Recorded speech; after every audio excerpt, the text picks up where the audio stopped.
वंदे मातरम, जय मातृभूमि, भारत माता की जय। साथियों, राष्ट्रवाद जब रक्त के साथ प्रचंड रूप से प्रवाहित होकर किसी भी क्रांतिकारी को, उसकी भावनाओं को इस हद तक उद्वेलित कर दे कि वह अपना सर्वोच्च बलिदान देने के लिए तैयार हो जाए, तो वह यह नहीं देखता है कि किसी स्त्री का शरीर है या पुरुष का, किसी बालक या बालिका का शरीर है या किसी युवा का या वृद्ध का। यही कारण है कि हमारे स्वर्णिम इतिहास में हमें कई ऐसे अनूठे उज्जवल उदाहरण देखने को मिलते हैं जब नारी शक्ति ने क्रांति का एक प्रचंड रूप लेकर मां भवानी का अवतार बनकर दुश्मनों के छक्के छुड़ा दिए। ऐसे भी कई उदाहरण देखने को मिलते हैं कि महज 15 वर्ष की बालिकाओं ने भारत माता को गुलामी की बेड़ियों से मुक्त कराने के लिए अपने प्राणों तक की आहुति दे डाली। आज मातृभूमि सेवा संस्था स्वयं को गौरवान्वित महसूस कर रही है, क्योंकि हमें आज ऐसी दो महान वीरांगनाओं का परिचय आपसे कराना है जिन्होंने अपनी मातृभूमि के लिए अपना सर्वस्व न्यौछावर कर दिया। एक का नाम था झलकारी देवी।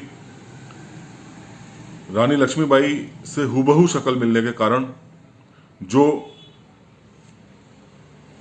वही कार्य कर पाई, वही अदम्य साहस का परिचय दे पाई जो झांसी की रानी ने अंग्रेजों के साथ युद्ध लड़ते हुए दिया था।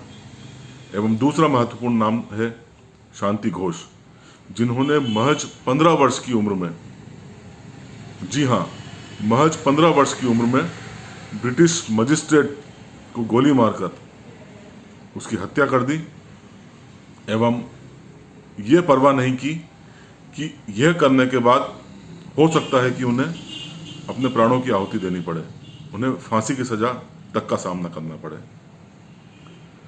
आज 22 नवंबर का दिन, 22 नवंबर का इतिहास सुसज्जित है ऐसी ही दो महान वीरांगनाओं के जयंती से, जब इन्होंने शक्ति रूप में इस पृथ्वी पर जन्म लिया। तो हम सर्वप्रथम चर्चा करना चाहते हैं झलकारी देवी की, जिनका जन्म 22 नवंबर सन 1830 में हुआ। साक्षात दुर्गा का प्रतीक, या यूं कहूं दुर्गा का पर्याय अगर कहा जाए रानी लक्ष्मीबाई को, तो रानी लक्ष्मीबाई का अवतार यदि हम किसी को कहेंगे तो वे थी झलकारी देवी, जिनकी वीरता के लिए प्रसिद्ध कवि बिहारी लाल हरित ने लिखा, लक्ष्मीबाई का रूपधार झलकारी खड़क सवार चली, वीरांगनाएं निर्भय लश्कर में शस्त्र अस्त्र तंधार चली।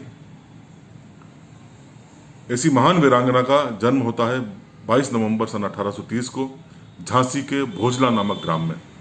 पिता का नाम था सदोवर सिंह एवं माता का नाम था जमुना देवी। बहुत ही अल्प आयु में माता का प्राणांत हो जाता है। पिता के ऊपर संपूर्ण जिम्मेदारी आती है झलकारी देवी की। उन्होंने अपनी पुत्री का पालन पोषण एक पुत्र की भांति किया। संभवतः वह भी अपनी पुत्री को महान योद्धा बनाना चाहते थे, या नियति को यही मंजूर था, एवं नियति ने कुछ ऐसा संयोग बुना कि शक्ल जैसे जैसे ये बालिका बड़ी होती गई, हूबहू रानी लक्ष्मीबाई से मिलने लगी। उम्र, शक्ल सब मिलने की वजह से निश्चित रूप से झलकारी देवी इतिहास में अपना नाम, अपना मुकाम हासिल कर पाई। साथ ही रानी लक्ष्मीबाई से जो मूलभूत गुण मिलता था वह गुण था राष्ट्रभक्ति एवं वीरता का। तो बचपन से ही हथियारों में प्रशिक्षण लेना एवं युद्ध कला कौशल में प्रशिक्षण लेना, पिता ने इन्हें इसी तरह की शिक्षा दी। इसी कारण से यह औपचारिक शिक्षा से वंचित रही। इनके बहादुरी का परिचय तब मिला जब एक बार इन्होंने डकैतों का सामना जब व्यवसायियों को करना पड़ा, तो उन डकैतों का मुकाबला बड़े ही मुस्तैदी एवं बड़े ही बहादुरी के साथ किया। यह एक ऐसा अवसर था जब ग्रामीण लोगों को झलकारी देवी की बहादुरी के बारे में परिचय हुआ। साथ ही एक बार जंगल में जाते समय इनके सामने तेंदुआ आ गया। इन्होंने कुल्हाड़ी से वार कर तेंदुए को मार डाला।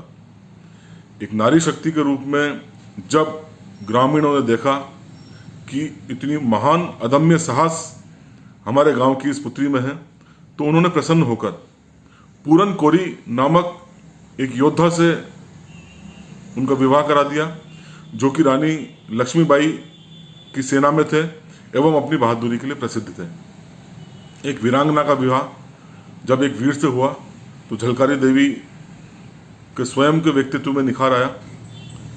एवं एक दिन गौरी पूजा के अवसर पर जब झलकारी देवी झांसी के किले में जाती हैं, तो जब सब उसे देखते हैं एवं स्वयं झांसी की रानी लक्ष्मीबाई उन्हें देखती है, तो कौतूहल के मारे वह स्वयं आश्चर्यचकित हो जाती हैं कि हूबहू ईश्वर ने उन्हें रानी लक्ष्मीबाई जैसी शक्ल दी है। तुरंत रानी लक्ष्मीबाई यह आदेश निकालती हैं कि झलकारी देवी को हमारी दुर्गा वाहिनी में शामिल कर दिया जाए एवं औपचारिक प्रशिक्षण दिया जाए, ताकि शीघ्र ही इन्हें युद्ध में निपुण कर लिया जाए। झलकारी देवी स्वयं चूंकि वीरता एवं प्रशिक्षण से संपन्न थी, यह सुनना उनके लिए बहुत ही ज़्यादा सुखद था। अतः इन्हें प्रशिक्षित किया गया एवं प्रशिक्षण के उपरांत अपने काबिलियत के दम पर यह धीरे धीरे उस दुर्गा वाहिनी की सेनापति के पदवी तक पहुंच गई। अब बात करें उस महत्वपूर्ण दौर की जिसने रानी लक्ष्मीबाई को रानी लक्ष्मीबाई बनाया, तो झलकारी देवी को झलकारी देवी के रूप में इतिहास में एक महान वीरांगना के रूप में स्थापित किया। डलहौजी की कुनीति, गोद निषेध संबंधित ब्रिटिश का सामना सीधा होना था रानी लक्ष्मीबाई की सेना से। झांसी का किला एक अभेद्य किला माना जा रहा था। यदि दुष्ट दुल्हे राव एक सेनापति था, यदि वह धोखा नहीं देता और धोखे से झांसी के किले का महत्वपूर्ण द्वार नहीं खोलता, तो संभवतः झांसी पर अंग्रेजों का कभी आधिपत्य स्थापित नहीं हो पाता एवं रानी लक्ष्मीबाई की एक बहुत बड़ी जीत अंग्रेजों के खिलाफ होती।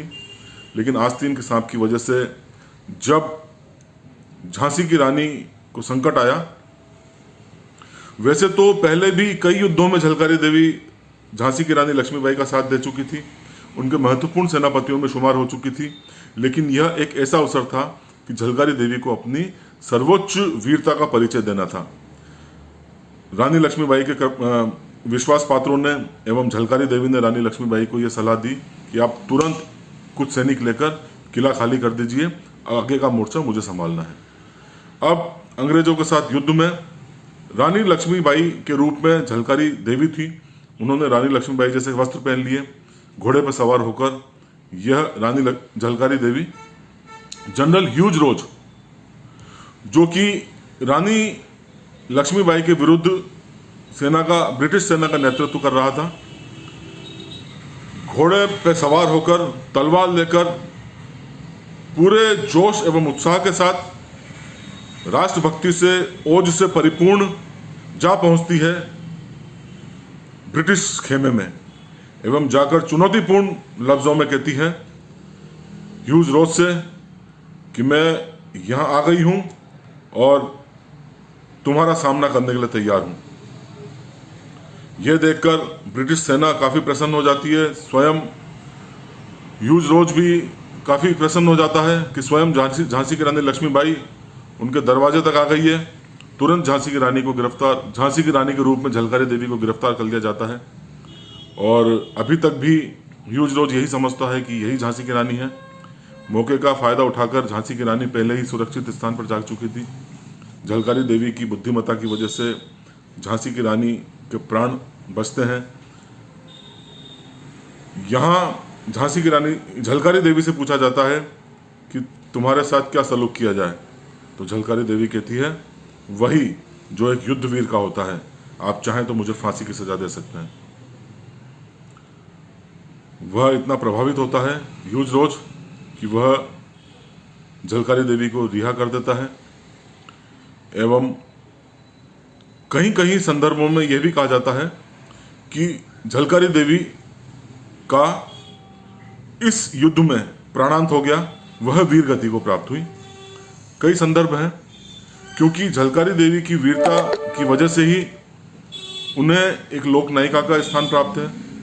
बुंदेलखंड के क्षेत्र में एक महनीय पूजनीय स्थिति में झलकारी देवी को देखा जाता है। अतः कई संदर्भों में यह आता है कि झलकारी देवी ने युद्ध में वीर गति प्राप्त की। मैथिली शरण गुप्त जैसे महान कवि ने भी झलकारी देवी की वीरता पर लिखने से स्वयं को वह गौरवान्वित महसूस किया उन्होंने। एवं ऐसी अदम्य वीरता के लिए उन्होंने लिखा, जाकर रण में ललकारी थी वह तो झांसी की झलकारी थी, गोरों से लड़ना सिखा गई, हे इतिहास की झलक बनी वह भारत की ही नारी थी, वह तो झांसी की झलकारी थी। ऐसी महान वीरता की गौरव गाथा से मातृभूमि सेवा संस्था गौरवान्वित है एवं हमारे आने वाली पीढ़ियां गौरवान्वित होंगी। एवं ऐसा जज्बा, ऐसी सीख निश्चित रूप से हमारे आने वाली पीढ़ियों को राष्ट्रवाद की तरफ प्रेरित करेंगी।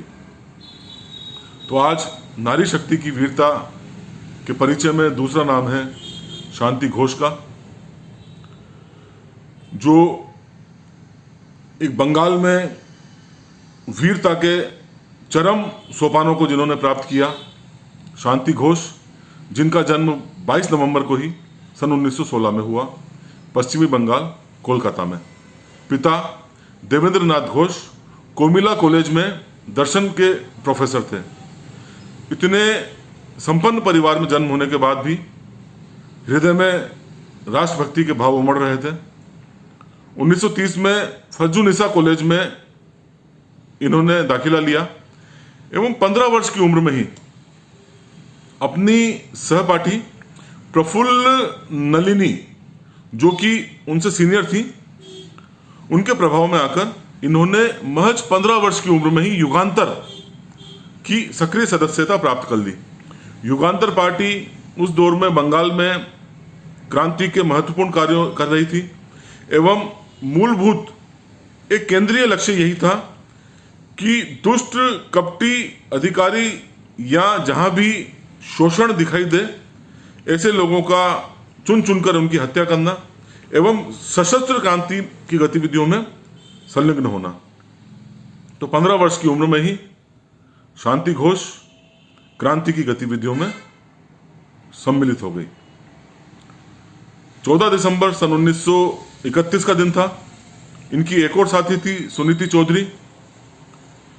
उस दौर में कोमिला का जिला मजिस्ट्रेट था बीजी स्टीवेंस। वह बीजी स्टीवेंस अपनी अमानवीय यातनाओं की वजह से कुख्यात था, खासकर महिलाओं के साथ दुर्व्यवहार करने के लिए बहुत ज्यादा कुख्यात था। युगांतर पार्टी यह मन बना चुकी थी कि इस दुष्ट मजिस्ट्रेट को येन केन प्रकारेण समाप्त किया जाना है। जिम्मेदारी सौंपी गई सुनीति चौधरी एवं शांति घोष को। महज 15 वर्ष की छोटी सी आयु की दो बालिकाएं पूरे आत्मविश्वास के साथ मजिस्ट्रेट से मिलने जाती हैं, इस बहाने से कि कोई तैराकी का प्रतियोगिता है, उसमें भाग लेना है और उनकी औपचारिकताएं पूरी करनी है। वह मजिस्ट्रेट से मिलती हैं। मजिस्ट्रेट से मिलने के दौरान ही उनकी तो बिल्कुल लक्ष्य उनके सामने होता है। 15 वर्ष की बालिकाओं कोई संदेह भी नहीं कर सकता कि किसी को कुछ खतरा हो सकता है। कुछ डॉक्यूमेंट्स दिखाती हैं, कुछ दस्तावेज दिखाती हैं वो दोनों छात्राएं। वो दुष्ट मजिस्ट्रेट वो दस्तावेज देखने में जब मग्न होता है तो इन दोनों वीर बालिकाओं ने बंदूक तान दी एवं मौके पर ही उस दुष्ट बीसी स्टीवेंस की हत्या कर डाली। तुरंत दोनों बालिकाओं को गिरफ्तार कर लिया गया एवं उन पर मुकदमा चला। बहुत ही कम उम्र की होने की वजह से उन्हें फांसी की सजा तो नहीं दी गई, लेकिन फांसी की सजा से भी बदतर काला पानी की सजा दी गई, जो कि अमानवीय यातनाओं के लिए, खासकर इतनी छोटी उम्र की बालिकाओं को काला पानी की सजा दिया जाना निश्चित रूप से ब्रिटिश सरकार का एक क्रूर चेहरा प्रकट करता है। बहरहाल हमारे क्रांतिकारियों एवं स्वतंत्रता सेनानियों के प्रयासों से 1937 में दोनों बालिकाओं का रिहा कर दिया जाता है। देश आज़ाद होता है ऐसे ही असंख्य वीरताओं के उदाहरणों की वजह से। जेल से निकलने के बाद शांति घोष अपनी पढ़ाई पूरी करती है एवं प्रोफेसर चित्तरंजन दास से विवाह करती है एवं 1952 से 1962 एवं 1967 से 1968 यह बंगाल विधान परिषद में कार्यरत रहती हैं। इन्होंने अपनी आत्मकथा अरुण बहिनी लिखी है, जिस आत्मकथा में इन्होंने स्वयं की वीरता एवं अपनी सहपाठी सुनीति चौधरी एवं तात्कालिक युगांतर पार्टी एवं उस दौर के वीरताओं की कई किस्से बखान किए हैं। इस तरह से 28 मार्च सन 1989 को यह महान वीरांगना अंतिम श्वास लेती है। मातृभूमि सेवा संस्था आज 22 नवंबर को झलकारी देवी एवं शांति घोष की वीरता को नमन करती है। वंदे मातरम। जय भारत, जय हिंद।